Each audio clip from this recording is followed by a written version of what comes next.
Gimana ceritanya secangkir kopi yang kamu minum pagi ini bisa sampai ke tanganmu? Atau smartphone yang lagi kamu pegang sekarang?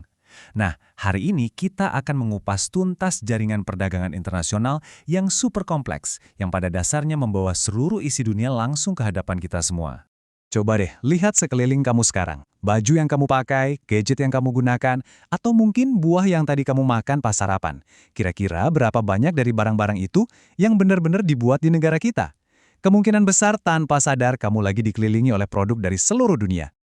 Bayangin aja, ada ribuan kota terapung yang isinya kontainer. Setiap hari nyebrangin lautan, bawa macem-macem barang, bawa mimpi, kebutuhan, dan inovasi dari satu negara ke negara lain. Inilah detak jantung ekonomi global kita. Tapi ini jadi pertanyaan besar. Kenapa sih harus ribet ini? Kenapa nggak setiap negara bikin aja semua kebutuhannya sendiri? Nah, untuk ngerti kenapanya, kita perlu balik ke dasar-dasar ilmu ekonomi. Soalnya perdagangan itu bukan cuma soal duit loh. Ini adalah solusi cerdas untuk satu masalah yang sangat mendasar yang dihadapi oleh semua negara di planet ini. Gini deh, nggak ada satu negara pun yang punya segalanya. Coba bayangin tanah subur di Indonesia yang bisa menghasilkan rempah-rempah yang rasanya khas banget, nggak bisa ditiru di tempat lain. Terus bandingin sama cadangan minyak melimpah di bawah gurun pasir Arab Saudi. Setiap negara itu kayak megang satu potongan puzzle yang unik dari sumber daya global. Dan disinilah keajaibannya terjadi. Di satu sisi ada negara yang kelebihan sesuatu. Di sisi lain ada negara yang butuh sesuatu. Nah, perdagangan internasional itu jembatannya. Jalur di mana kelebihan satu negara bisa jadi sumber kemakmuran buat negara lain. Ini benar-benar win-win solution yang paling nyata. Tapi gimana caranya pertukaran ini bisa bikin semua orang jadi lebih untung? Ini bukan sulap ya, semuanya didasari oleh prinsip ekonomi yang kuat banget. Yuk kita bongkar rahasianya, gimana perdagangan bisa mengubah kompetisi, jadi kerjasama, di mana semua pihak keluar sebagai pemenang. Oke, kita mulai dari yang paling gampang dulu, namanya keunggulan mutlak. Gampangnya gini, kalau negara kamu paling jago dan paling efisien sedunia dalam menanam kopi, ya udah, fokus aja di kopi. Intinya adalah, kerjakan apa yang jadi keahlian terbaikmu. Coba kita lihat kasus Vietnam dan Indonesia ini deh. Vietnam, karena iklim dan keahliannya, itu jago banget produksi beras, bisa sampai 2.000 kilogram. Sementara itu, Indonesia adalah rajanya tekstil, gampang aja bikin 3.000 meter.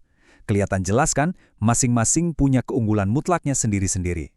Jadi, daripada fokusnya ke bagi-bagi, mereka melakukan spesialisasi.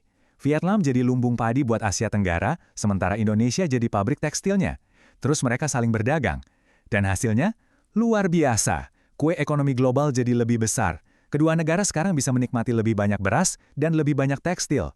Itulah hebatnya spesialisasi. Eits, tapi tunggu dulu. Gimana kalau ada satu negara yang jago bikin semuanya? Nah, disinilah konsep jenius keunggulan komparatif masuk. Ini semua soal biaya peluang. Gini deh analoginya, meskipun seorang koki bintang 5 bisa masak dan cuci piring lebih cepat dari asistennya, waktu si koki ini kan jauh lebih berharga kalau dipakai buat masak. Jadi intinya, fokuslah pada hal di mana kamu paling luar biasa, bukan cuma sekedar lebih baik. Lihat deh contoh menarik ini. Secara teknis, Indonesia itu lebih produktif dalam bikin sepatu dan pakaian dibanding Kanada. Tapi perhatiin detailnya, keunggulan Indonesia di bidang pakaian itu gede banget, 3 kali lipat lebih produktif. Nah, itulah keunggulan komparatif mereka yang sesungguhnya. Jadi, ini nih yang agak aneh tapi jenius. Indonesia sebaiknya melupakan keunggulan tipisnya di sepatu dan mengerahkan semua tenaganya buat mendominasi pasar pakaian. Kanada sebaliknya fokus pada sepatu. Mereka berdagang, dan lagi-lagi kedua negara jadi lebih makmur. Ini pelajaran penting. Bahkan ketika salah satu pihak lebih kuat dalam segala hal, perdagangan tetap membuat semua orang jadi lebih baik. Tentu aja teori ekonomi yang rapi ini, pas ketemu dunia nyata, ya jadi berantakan. Perdagangan itu nggak terjadi di ruang hampa. Ada aturan mainnya, ada kekuatan yang mendorong, ada tembok yang menghalangi, dan ada kebijakan-kebijakan rumit yang bisa mempercepat atau malah menghentikan total arus barang. Jadi, di satu sisi, kita punya kekuatan pendorong perdagangan.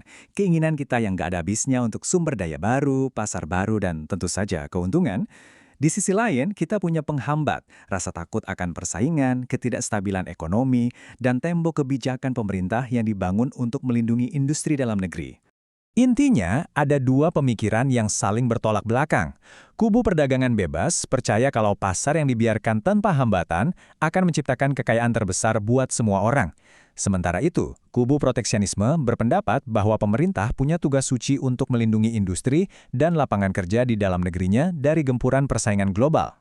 Dan pemerintah punya segudang senjata untuk menerapkan proteksionisme ini. Tarif itu kayak pajak di perbatasan. Kuota itu ibarat satpam yang membatasi berapa banyak barang yang boleh masuk. Subsidi itu kayak suntikan dana perang buat perusahaan lokal. Dan dumping, wah itu sih perang harga habis-habisan di tanggung dunia. Nah, ini yang bikin pusing. Dengan semua aturan yang beda-beda, negara yang beda-beda, dan mata uang yang juga beda-beda. Terus gimana cara bayarnya? Gimana caranya sebuah perusahaan di Indonesia bisa mengubah penjualan mereka di Jepang jadi rupiah di rekening banknya? Jawabannya ada di satu kata sakti, devisa. Anggap aja ini adalah bahasa universalnya uang, dolar, euro, yen, emas, mata uang yang dipercaya dan diterima oleh semua negara. Tanpa devisa, seluruh mesin perdagangan global yang rumit ini bakal langsung macet. Devisa inilah olinya yang bikin semua roda gigi ekonomi tetap berputar. Jadi, kalau perdagangan internasional ini ibarat pertandingan global raksasa, gimana cara sebuah negara tahu posisi mereka? Apakah mereka lagi unggul atau tertinggal? Dengan semua uang yang lalu lalang ini, gimana cara mereka mencatat skornya? Ternyata ada loh papan skor resmi untuk setiap negara. Papan skor ini namanya neraca pembayaran. Anggap aja ini rapor keuangan suatu negara yang dengan teliti mencatat setiap sen transaksi ekonomi dengan seluruh dunia. Ini menceritakan apa yang dibeli, dijual, dan diinvestasikan oleh suatu negara dalam 1 tahun. Oke, saya tahu. Sekilas ini kelihatannya kayak spreadsheet yang bikin pusing kan? Penuh istilah akuntansi dan angka-angka yang rumit. Tapi jangan takut dulu.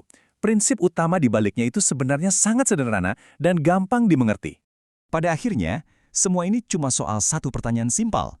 Apakah uang yang masuk lebih banyak daripada uang yang keluar? Kalau ekspor kamu menghasilkan lebih banyak uang daripada yang kamu belanjakan untuk impor, berarti negara kamu surplus. Posisinya kuat. Kalau sebaliknya, berarti defisit. Sesimpel itu.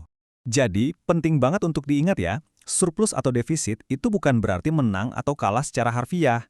Neraca pembayaran ini lebih seperti sebuah alat pencerita. Dia melukiskan gambaran detail tentang bagaimana sebuah negara berinteraksi dengan ekonomi global. Apakah dia lebih banyak berperan sebagai penjual, pembeli, peminjam, atau justru pemberi pinjaman. Jadi, kita sudah menempuh perjalanan jauh dari secangkir kopi sampai ke papan skor ekonomi global. Kita sudah lihat bagaimana spesialisasi membuat dunia kita secara keseluruhan jadi lebih kaya. Tapi, ini menyisakan satu pertanyaan besar. Dengan membangun dunia di mana kita semua saling bergantung satu sama lain untuk berbagai kebutuhan, mulai dari makanan sampai teknologi, apakah kita secara tidak sadar juga telah membuat sistem ini menjadi lebih rapuh? Kalau nanti ada krisis dan rantai pasokan global putus lagi, seberapa amankah kita? Nah, itu sesuatu yang patut kita renungkan bersama.